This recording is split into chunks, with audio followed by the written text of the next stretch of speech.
ನಮಸ್ಕಾರ ಸ್ನೇಹಿತರೆ, ಸ್ವಾಗತ ನಮ್ಮ ಚಾನೆಲ್ಗೆ. ಇವತ್ತಿನ ನಮ್ಮ ವಿಡಿಯೋ ಪ್ರಾರಂಭಿಸೋಣ. ಆನಂದಿಸಲು ಸಂಪೂರ್ಣ ವಿಡಿಯೋವನ್ನು ವೀಕ್ಷಿಸಿ ಮತ್ತು ನಮ್ಮ ಚಾನೆಲ್ ಅನ್ನು ಸಬ್ಸ್ಕ್ರೈಬ್ ಮಾಡಿ, ಲೈಕ್ ಮಾಡಿ, ನಿಮ್ಮ ಅಭಿಪ್ರಾಯಗಳನ್ನು ಕಾಮೆಂಟ್ನಲ್ಲಿ ಹಂಚಿ. ನಾನು ಬೆಂಗಳೂರಿನ ಒಂದು ಟಾಪ್ ಕಂಪನಿಯಲ್ಲಿ ಕೆಲಸ ಮಾಡುತ್ತಿದ್ದೀನಿ.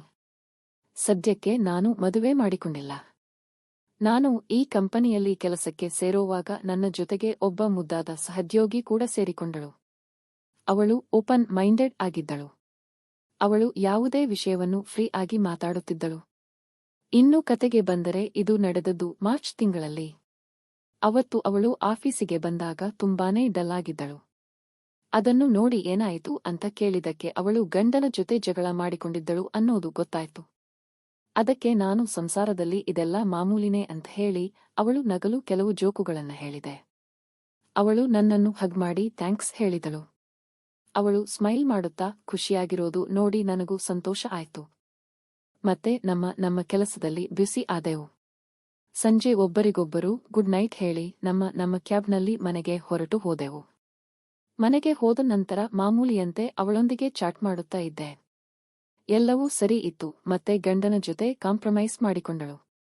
ಮಾರನೇ ದಿನ ಆಫೀಸಿನಲ್ಲಿ ಮೀಟ್ ಆದಾಗ ಅವಳು ತುಂಬಾ ಲವಲವಿಕೆಯಿಂದ ಇದ್ದದ್ದು ನೋಡಿ ಹಾಗೆ ತಮಾಷೆಯಾಗಿ ಏನ್ ಸ್ಪೆಷಲ್ ಅಮ್ಮೋರು ಇವತ್ತು ಬಹಳ ಖುಷಿಯಲ್ಲಿ ಇದ್ದೀರಾ ಅಂತ ಅವಳ ಕತ್ತಿನಲ್ಲಿ ಇರೋ ಲವ್ ಬೈಟ್ಸ್ ತೋರಿಸುತ್ತಾ ಕೇಳಿದೆ. ಅವಳು ಹೇಳಿದ್ದು ಕೇಳಿ ನನಗೆ ಶಾಕ್ ಆಯ್ತು. ಅವಳ ಮಾತು ಕೇಳಿ ನಾನು ಏನು ನಿಜನಾ?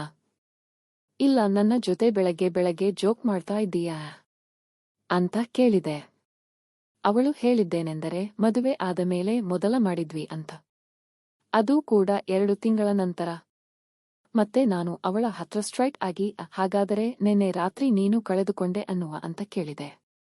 ಅದಕ್ಕೆ ಅವಳು ತಲೆ ಆಡಿಸುತ್ತಾ ಹೌದು ಅಂತ ಹೇಳಿ ತುಂಬಾನೇ ಖುಷಿಯಾಯ್ತು ಅಂದಳು. ಅವತ್ತು ಇಡೀ ದಿನ ನಾನು ಅವಳನ್ನು ರೇಗಿಸುತ್ತಲೇ ಇದ್ದೆ. ಆಮೇಲೆ ಗೊತ್ತಾಯ್ತು ಅವಳಿಗೆ ಏನೋ ಪ್ರಾಬ್ಲಮ್ ಇದ್ದಿದ್ದರಿಂದ ಅವರ ಮೊದಲ ರಾತ್ರಿ ಲೇಟ್ ಆಯ್ತು ಅಂತ. ಅವತ್ತಿನಿಂದ ಅವಳನಲ್ಲಿ ಬಹಳ ಚೇಂಜಸ್ ಗಮನಿಸುತ್ತಾ ಇದ್ದೆ. ನಾವು ಪರಸ್ಪರ ಲೈಫ್ ಬಗ್ಗೆ ಡಿಸ್ಕಸ್ ಮಾಡುತ್ತಾ ಇದ್ವಿ. ತನ್ನ ಗಂಡ ಹೇಗೆ ಇಡೀ ರಾತ್ರಿ ನಿದ್ದೆ ಮಾಡೋಕೆ ಬಿಡದೆ ತನ್ನನ್ನ ತುಂಬಾನೇ ಖುಷಿಯಾಗಿ ನೋಡಿಕೊಂಡುದನ್ನ ಹೇಳಿಕೊಂಡಳು.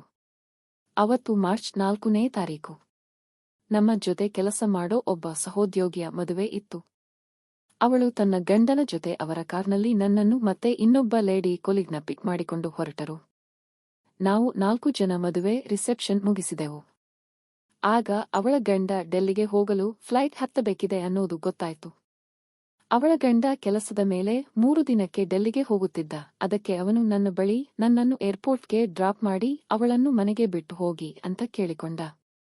ಸರಿ ಅಂತ ಮೊದಲು ಅವಳ ಗಂಡನನ್ನ ಏರ್ಪೋರ್ಟ್ಗೆ ಡ್ರಾಪ್ ಮಾಡಿದ್ವಿ. ಆಗ ರಾತ್ರಿ 8:30 ಆಗಿತ್ತು. ವಾಪಸ್ಸು ಬರೋವಾಗ ಅವಳಿಗೆ ಡ್ರಿಂಕ್ಸ್ ಮಾಡೋಣ್ವಾ ಅಂತ ಕೇಳಿದೆ. ಅದಕ್ಕೆ ಅವಳು ಒಪ್ಪಿದಳು. ಸರಿ ಅಂತ ಒಂದು ಬಾರ್ ಅಂಡ್ ರೆಸ್ಟೋರೆಂಟ್ಗೆ ಹೋಗಿ ನಾನು ಮತ್ತೆ ಅವಳು ಕುಡಿದೆವು. ನಂತರ ಅವಳನ್ನ ಮನೆಗೆ ಡ್ರಾಪ್ ಮಾಡಿ ನಾನು ಹೊರಡೋಕೆ ಮುಂದಾದೆ. ಆಗ ಅವಳು ನನ್ನನ್ನ ಕರೆದು ಮನೆಯಲ್ಲಿ ಡ್ರಿಂಕ್ಸ್ ಮಾಡೋಣ ಬಾ ಅಂತ ಕರೆದಳು. ಅವಳ ಗಂಡ ಆಗಾಗ ಕುಡಿಯೋಕೆ ಅಂತ ಸ್ಟಾಕ್ ತಂದು ಇಟ್ಟಿದ್ದ. ಆಗ ಅವಳ ಗಂಡನಿಗೆ ಫೋನ್ ಮಾಡಿ ತಾನು ಮನೆಗೆ ಸೇಫ್ ಆಗಿ ಬಂದಿದ್ದೀನಿ ಅಂತ ಹೇಳಿ ನನಗೂ ಮಾತಾಡೋಕೆ ಕೊಟ್ಟಳು. ನಾನು ಅವಳ ಗಂಡನಿಗೆ ಹ್ಯಾಪಿ ಜರ್ನಿ ಅಂತ ವಿಶ್ ಮಾಡಿದೆ. ನಂತರ ನಾವು ಕೂತು ಕೆಲವು ಪೆಗ್ ಹಾಕಿಕೊಂಡೆವು. ನಾನಂತೂ ಫುಲ್ ಟೈಟ್ ಆಗಿದ್ದೆ. ಅವಳು ಕೂಡ.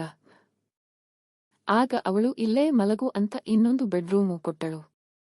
ನಾನು ಬೆಡ್ ಮೇಲೆ ಬಿದ್ದ ಕೂಡಲೇ ನಿದ್ದೆಗೆ ಜಾರಿದೆ. ಆದರೆ ಉಚ್ಚೆ ಅರ್ಜೆಂಟ್ ಆಗಿ ಮಧ್ಯರಾತ್ರಿ ಎಚ್ಚರಿಕೆ ಆಗಿ ಎದ್ದೆ. ಆಗ ಗಂಟೆ 2:30 ಆಗಿತ್ತು. ಅವಳ ರೂಮಿನ ಮುಂದೆನೇ ಹೋದೆ. ಅವಳ ರೂಮು ಲಾಕ್ ಮಾಡಿರಲಿಲ್ಲ. ಅರ್ಜೆಂಟ್ ಆಗಿದ್ದರಿಂದ ನಾನು ಮೊದಲು ಹೋಗಿ ಒಯ್ದು ಬಂದೆ. ವಾಪಸ್ ಹೋಗುವಾಗ ಅವಳನ್ನ ಚೆಕ್ ಮಾಡೋಕೆ ಅಂತ ಅವಳ ರೂಮಿಗೆ ಎಂಟ್ರಿ ಕೊಟ್ಟೆ. ಅವಳು ಫುಲ್ ನಿದ್ದೆಯಲ್ಲಿದ್ದಳು. ಅವಳು ನಿದ್ದೆಯಲ್ಲಿ ಅವಳ ಗಂಡನ ಹೆಸರು ಹೇಳುತ್ತಾ ಐ ಲವ್ ಯು ಕಣೋ, ಐ ಮಿಸ್ ಯು ಕಣೋ ಅಂತ. ಅವಳು ಎದೆಯ ಮೇಲೆ ಕೈಯಿಟ್ಟು ಹೃದಯ ಬಡಿತವನ್ನು ಅನುಭವಿಸಿದಳು. ಅವಳನ್ನು ನೋಡಿದ ನಂತರ ಅವಳು ತನ್ನ ಗಂಡನನ್ನು ತುಂಬಾ ಮಿಸ್ ಮಾಡಿಕೊಂಡಿದ್ದಾಳೆ ಎಂದು ನನಗೆ ಚೆನ್ನಾಗಿ ಅನಿಸಿತು. ಅವಳನ್ನು ಸಮಾಧಾನಪಡಿಸಲು ನಾನು ಅವಳ ಪಕ್ಕದಲ್ಲಿ ಮಲಗಿ ಒಳ್ಳೆಯ ಹೆಂಡತಿಯನ್ನ ತಬ್ಬಿಕೊಳ್ಳೋ ಹಾಗೆ ಅವಳನ್ನ ತಬ್ಬಿಕೊಂಡು ಸಮಾಧಾನ ಮಾಡಿದೆ. ಮಾರನೇ ದಿನ ಅವಳು ನನಗಿಂತ ಮುಂಚೆಯೇ ಎದ್ದು ಪಕ್ಕದಲ್ಲಿ ಅಳುತ್ತಾ ಕೂತಿದ್ದಳು. ನಾನು ಎದ್ದು ಅವಳಿಗೆ ಕ್ಷಮೆ ಕೇಳಿ ಆಗಿದ್ದು ನಮ್ಮಲ್ಲಿ ಮಾತ್ರ ಇರುತ್ತೆ ಅಂತ ಪ್ರಾಮಿಸ್ ಮಾಡಿದೆ. ಮಾತಾಡಿ ಕೊನೆಗೂ ಅವಳನ್ನು ಸಮಾಧಾನಪಡಿಸಿದೆ. ಮತ್ತೆ ಅವಳ ಬ್ಯೂಟಿ ಬಗ್ಗೆ ಹೊಗಳುತ್ತಾ. ಆಗ ಅವಳ ಮುಖ ನಾಚಿಕೆ ಮಾಡಿಕೊಂಡಳು. ಮತ್ತೆ ಸ್ನಾನ ಮಾಡಿಕೊಂಡು ಬಂದೆವು. ಮತ್ತೆ ಇಬ್ಬರೂ ಬಟ್ಟೆ ಹಾಕಿಕೊಂಡು ತಿಂಡಿ ತಿಂದ ಮೇಲೆ ನಾನು ಅಲ್ಲಿಂದ ಹೊರಟೆ. ಅದಾದ 2 ತಿಂಗಳವರೆಗೆ ನಾವು ಎಲ್ಲಿಯೂ ಅದರ ಬಗ್ಗೆ ಮಾತಾಡಲಿಲ್ಲ. ಈಗ ಅವಳು ಪ್ರೆಗ್ನೆಂಟ್ ಆಗಿದ್ದಾಳೆ. ಆದರೆ ಮಗು ಯಾರದ್ದು ಅನ್ನೋದು ಅವಳಿಗೂ ಕೂಡ ಗೊತ್ತಿಲ್ಲ. ಅವತ್ತು ಆಗಿದ್ದು ಒಂದು ಆಕಸ್ಮಿಕ ಆಗಿದ್ದರಿಂದ ಇದೆಲ್ಲ ಹೀಗೆ ಸೀಕ್ರೆಟ್ ಆಗಿರಲಿ ಅಂತ ಆಶಿಸುತ್ತೀನಿ. ಈ ವಿಡಿಯೋ ನಿಮಗೆ ಇಷ್ಟ ಆಯ್ತಾ? ಆದರೆ ಲೈಕ್ ಮಾಡಿ ಮತ್ತು ನಿಮ್ಮ ಅಭಿಪ್ರಾಯಗಳನ್ನು ಕಾಮೆಂಟ್ನಲ್ಲಿ ಹಂಚಿಕೊಳ್ಳಿ. ಇನ್ನೂ ಹೊಸ ವಿಡಿಯೋಗಳಿಗಾಗಿ ನಮ್ಮ ಚಾನೆಲ್ను ಸಬ್ಸ್ಕ್ರೈಬ್ ಮಾಡಿಯೇ ಬಿಟ್ಟು ಬೆಲ್ ಐಕಾನ್ ಒತ್ತಿ.